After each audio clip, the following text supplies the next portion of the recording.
Hi, good afternoon students and welcome to bio classes. In the previous class we observed the flowering process, how actually the flowers are going to form, and along with that one side I had drawn the diagram of the flower along with the parts. I had labeled the parts also, and in that class itself I had asked one question. The question is that what is the use of sepals and petals in the flower? So I asked one simple question, and many students and many newcomers also they have replied very well. So many of students have replied for that question, particularly the work of sepals, petals. So many of students have written very well, and thank you all of you. So then my question was that sepals, green color leafy structures, and petals, colorful structures those are. So I asked the question that what is the use of these two structures for the flower, right? Sepals, as already we know, these are the green in color, and the sepals are protecting the inner flower parts where it is present in the bud condition. So what it indicates, sepals, those are protecting the floral parts when it is present in the bud condition, one thing. And second thing, since sepals are green in color, they will help in photosynthesis process also. So these are the two major functions offered by the sepals. And inner petals if we consider, so here for any flower the major attracting part is petal, very colorful, whatever color we will imagine in this entire world, different combination of colors, dull color, vibrant color, light color, different color combinations, whatever color you imagine, such kind of color will be beared by one flower in this in our environment. That means different varieties of petals are present there, and one species, one plant will be having one type of petal color, so vast color. And ask the question that what is the use of the petal? So the thing is, petals, since they are having the vibrant color, so vibrant color in the sense, even though if you observe any flower from a larger distance, we can easily or we can correctly identify which color of that petal is having. Definitely we can identify. So such kind of vibrant colors are having so present in the petals. And ask the question that what is the use of the petal, along with that why some flowers will be having the white petals. So if we consider the use of the petal means, since those are vibrant in color, so that color, it is the indication for attracting of insects, attracting of birds, attracting of small creatures. Why they have to attract means, in order to carry, in order to distribute their pollen grains. So flowers will be having the pollen grains. Pollen grains are the reproductive structures of the flower, and their own important process will occur, pollination process. For that pollination to occur, so here the pollen grain should be transferred. For carrying of the pollen grains, one carrier should be there. So those carriers are nothing but the insects, small birds, so who are coming to the flowers, who are visiting to the flowers. So in order to attract them, the petals should be colorful. But the thing is, some flowers will be white in color, some petals will be white in color. So usually white do not attract most of the insects. And you imagine I am saying in general sense, not all the flowers, maximum number of flowers which will be having white color petals, those flowers will be blossoming in the night time or after the sunset or before the sunrise. Are you getting my point? Maximum flowers which are white, which are having the white color petals, those are blossoming before the sunrise, after the sunset, or in the evening or in the night time. So those flowers usually they will not be having the vibrant different colors. Usually they will be white in color, even though those are having the color, other color means very dull color. So that is thing. And one more thing, if the flowers are having the white color petals means, so for those flowers, if they do not depending on pollinators, that means pollinating agents or any kind of insects, if those flowers are not too much depending on them means, they will not be having the different vibrant colors. There is no necessity. Yes, but maximum flowers if we consider, those are having the colorful petals. Today let me continue with that same session, flowering session. So let's see some associated structures along with those that flower.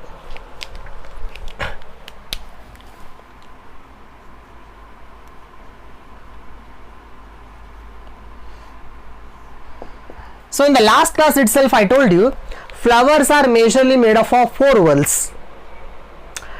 Androecium, so center one, gynoecium, androecium, corolla and calyx. Androecium means male reproductive part of the flower. Gynoecium means female reproductive part of the flower, and petals, that means corolla. Corolla means group of petals. So corolla means, so these are the attracting portion of the flower in order to attract the insects, and the last one sepals, we will call it as a calyx. So all the sepals together we will call it as a calyx. So total 4 whorls. If the flower is having all the 4 whorls compulsory means, then we will call that flower as a complete flower.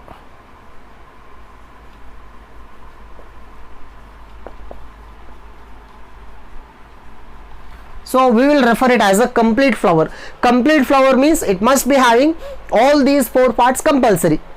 But sometimes the flower may be having either 3 parts or sometimes 2 whorls or 3 whorls.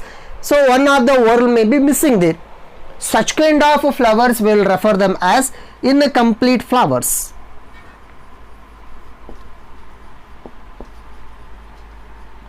Yes, we are having 2 types of flowers, complete flower and incomplete flower. So in incomplete flower, so just I told you here the flower must be compulsory having the gynoecium, androecium, corolla and calyx. So these 4 whorls means groups, units. So gynoecium female reproductive part, androecium male reproductive part, and corolla, that means it is the group, it is a group name of petals, and calyx, group name for the sepals. If all are present means complete. If anyone is missing, then it is a incomplete.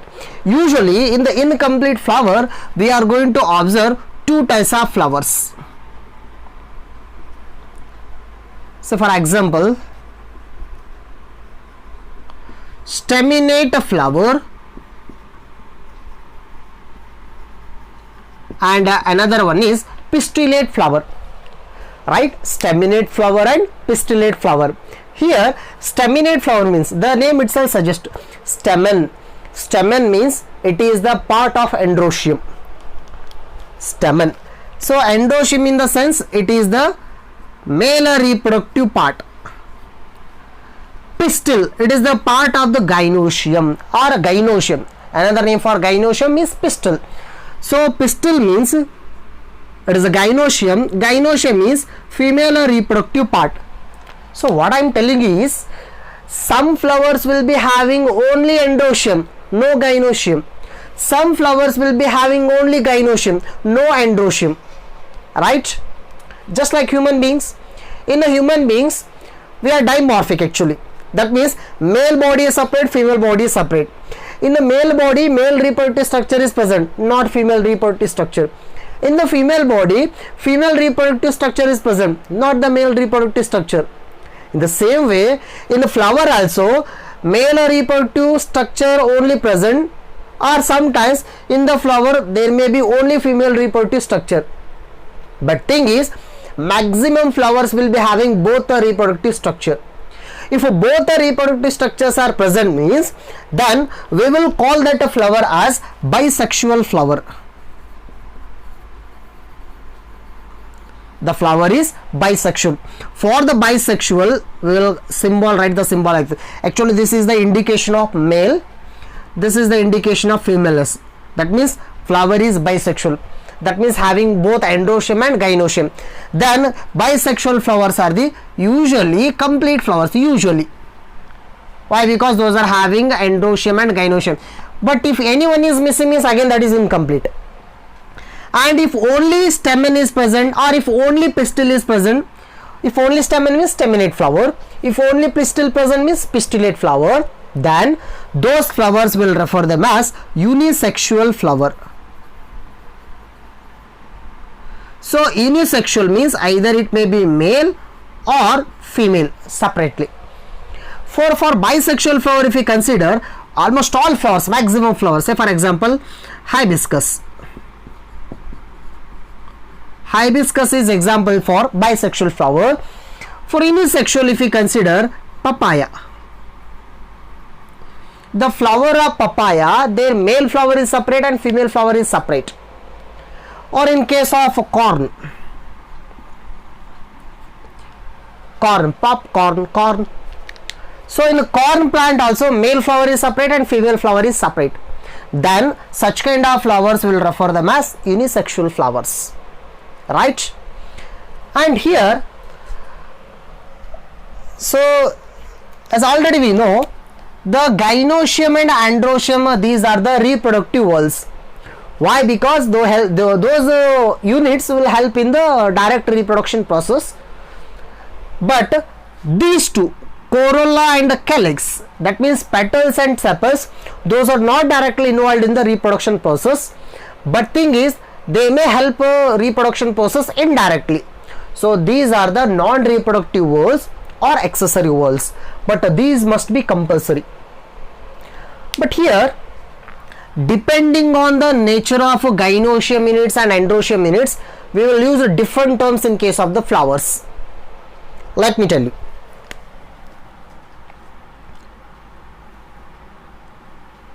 Imagine,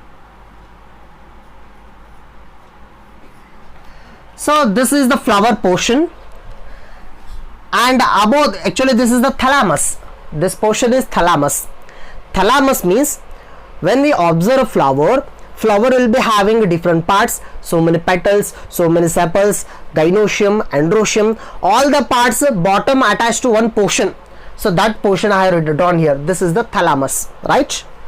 No, so let me mark here. This is the thalamus. And above the thalamus, let me consider this portion first, gynoecium. How the gynoecium is arranged, number of gynoecium. So here, let me write here. Gynoecium is nothing but pistil. Another name is nothing but pistil. It is a female reproductive part. Why? Because it is having the female gamete. It produces the egg. So gynoecium, it is nothing but pistil. Here, pistil, it is having carpels. Pistil, either the pistil may be having one carpel or it may be having many carpels. Now the question will be arised, what is carpel? Carpel means it is the majorly divided into three portions: stigma, style, ovary. As already you know, stigma, style, ovary. Let me draw here.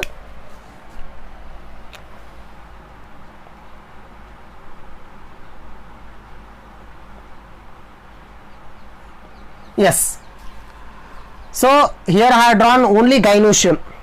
So side androecium may be present, side petals, next sepals, all are attached on this platform, thalamus. Now here just only one carpel is present. So what is this one? This is the stigma, and this is the style, and this is the ovary. Stigma, style, ovary together called as carpel. Now here just one carpel is present. If only one carpel is present means such kind of flowers we will refer them as monocarpellary.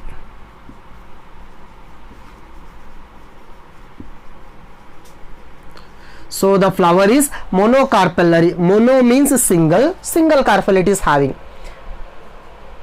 So what I am telling is, flower is converting into fruit after the fertilization, right?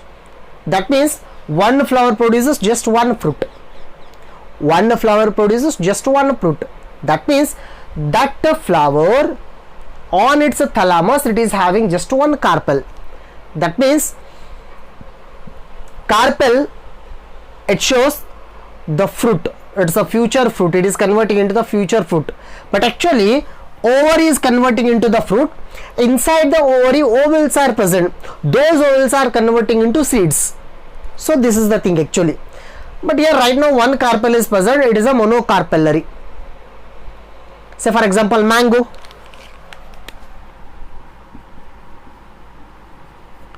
Mango if you consider, it is a monocarpellary.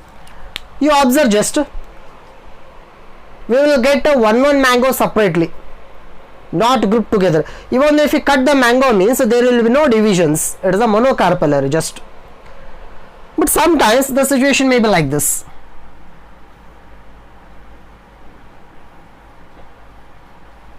Thalamus as usual.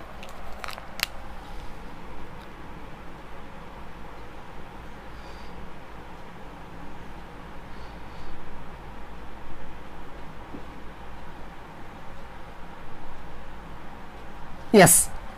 Now tell me, what is this condition? This is monocarpellary and that one, yes, bicarpellary. This condition is bicarpellary. That means it is made up of two carpels.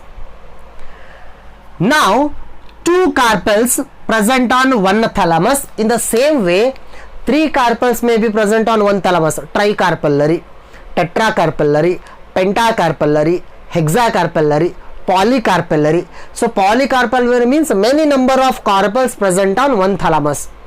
Just that means flower is one, thalamus is one, but many carpels are present. But thing is that sometimes these carpels may be fused together. Now those are free, actually your carpels are free.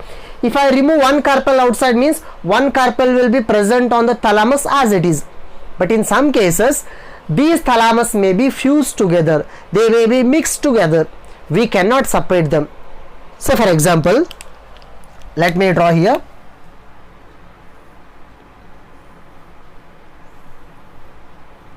As it is a thalamus, this one.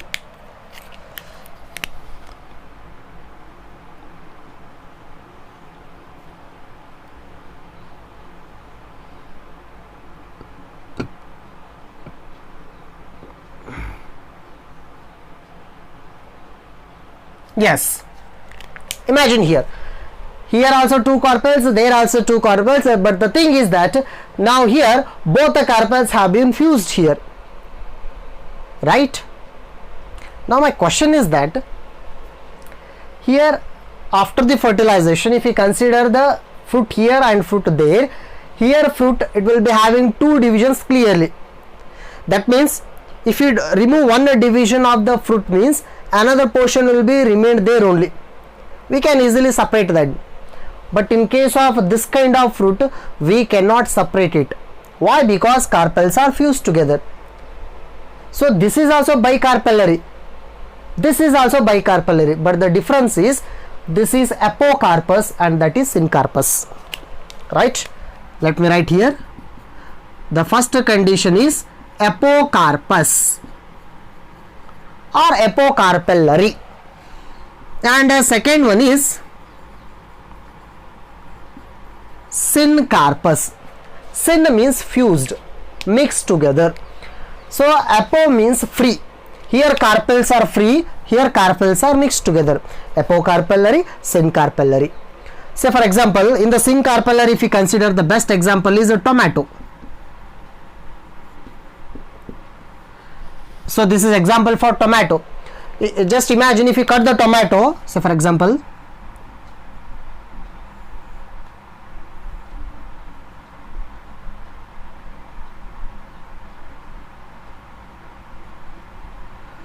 so when you will cut the tomato, so you can observe this kind of structure, right, in the tomato.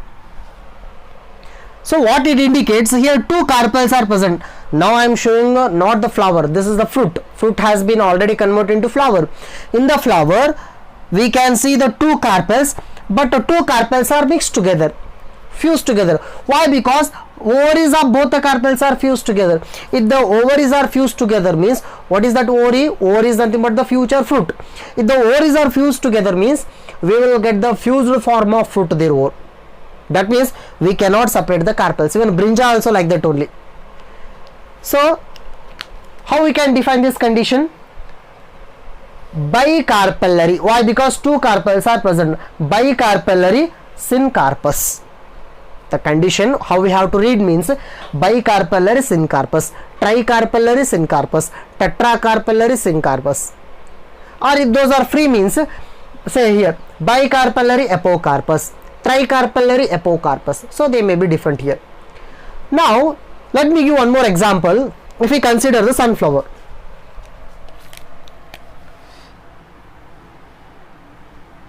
very neat example. If we consider the whether sunflower is a monocot or dicot, right? Yes, which one? Monocot or dicot? Sunflower. Yes, it is a dicot, sunflower. Why? Because if you break the seed of the sunflower, you will get two cotyledons equally. If you consider this a sunflower, imagine, now we have taken the sunflower as the best example. In the sunflower,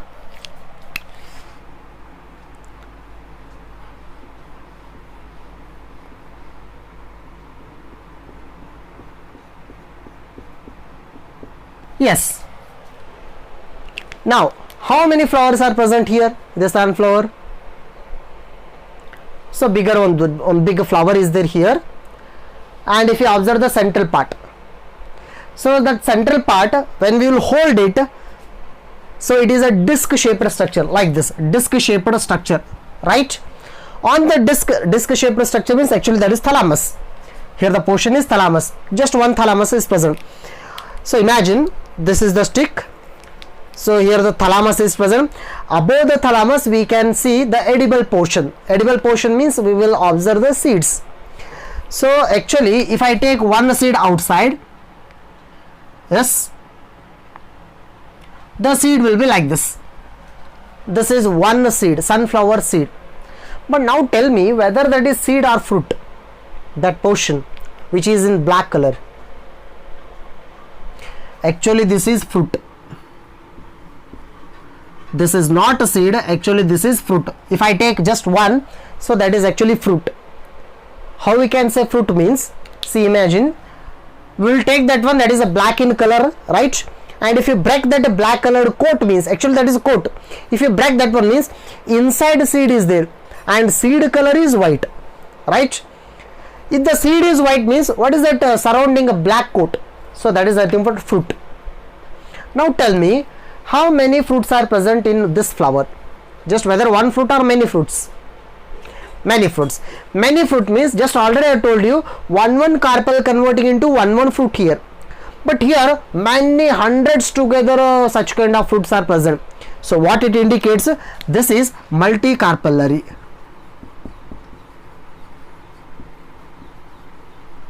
Multicarpellary. Many carpels are present.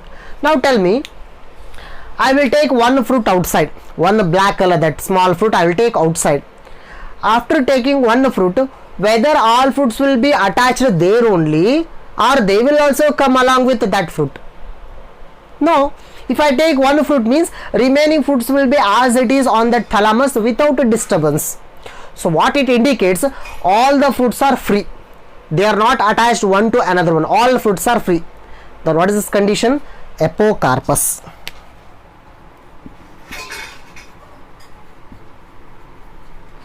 So the sunflower, it is best example for multicarpellary apocarpus. All are free here. And one more thing, if you consider the fruit in detail in this condition, the different conditions, different terms we will use. So in general sense we can say this one, multicarpellary apocarpus. But if we consider in the same way multicarpellary syncarpus, one more condition. Have you seen anywhere else this kind of structure?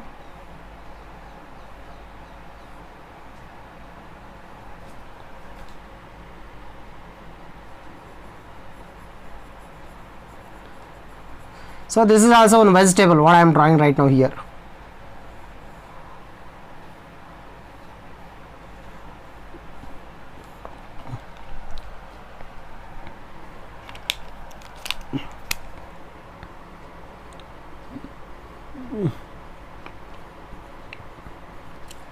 Yes, yes, it's a famous vegetable. Okra, bindi, lady's finger. So if you observe the fruit of lady's finger, that one, the outer portion is green, right? Actually that is a fruit. See how that structure will be there here.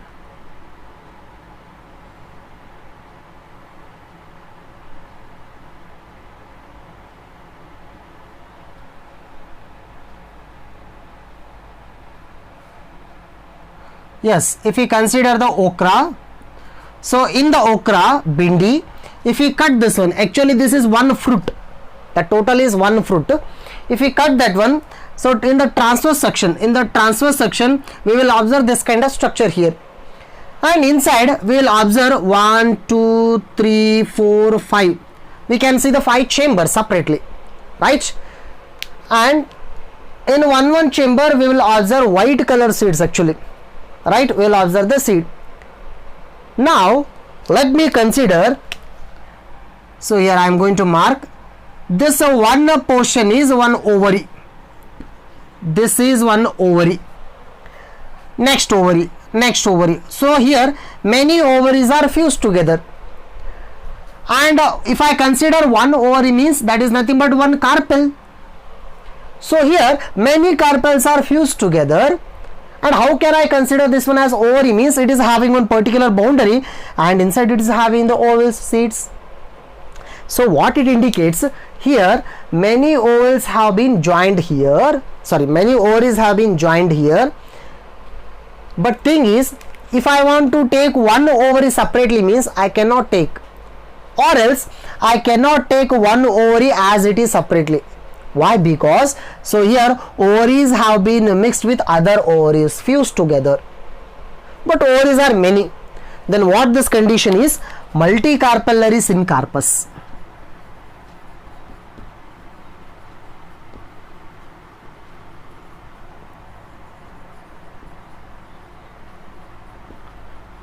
Yes, so like that we can see many conditions here. And one more thing, after the fertilization process over, flower is going to slowly converting into fruit. So fruit means actually ovary portion, it is going to converting into fruit. So what happens to the stigma and style means they will be degenerated. And what happens to the petals? Petals also degenerated. What about the sepals? Sepals also degenerated. But in a few cases, even though fruit get formed, sepals will be still attached. Say for example, such kind of condition if you want to observe,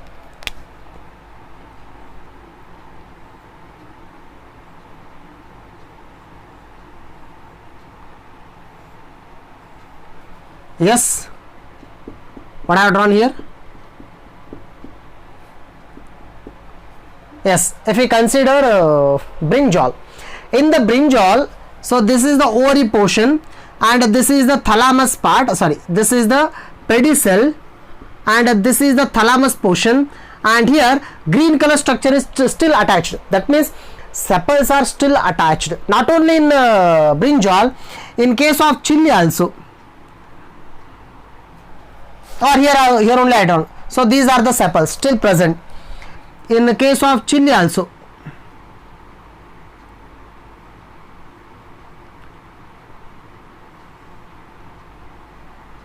Yes, in the case of chili and in case of brinjal, in case of tomato, the sepals, green color structures are still attached. If I remove this one means it appears as a cap-like structure, green color cap-like structure. That means sepals may be present, but in maximum fruits the sepals will be absent, they will be degenerated. But if the sepals are still present means then we will consider as a persistent sepals.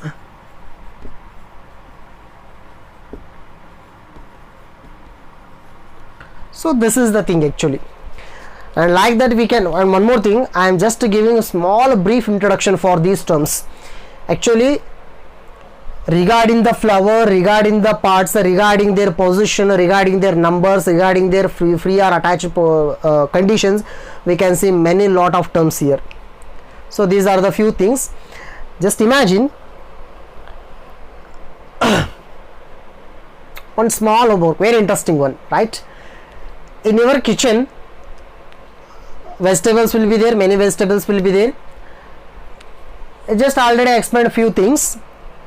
Now whether that may be a brinjal, whether it may chili, onion, so whether that may be any other other kind of different vegetables may be there. So consider those vegetables, right? The flower of those vegetables belong having what type of conditions among those vegetable flowers, right? So try that one. In the next class, let's have another interesting concept, right? Thank you.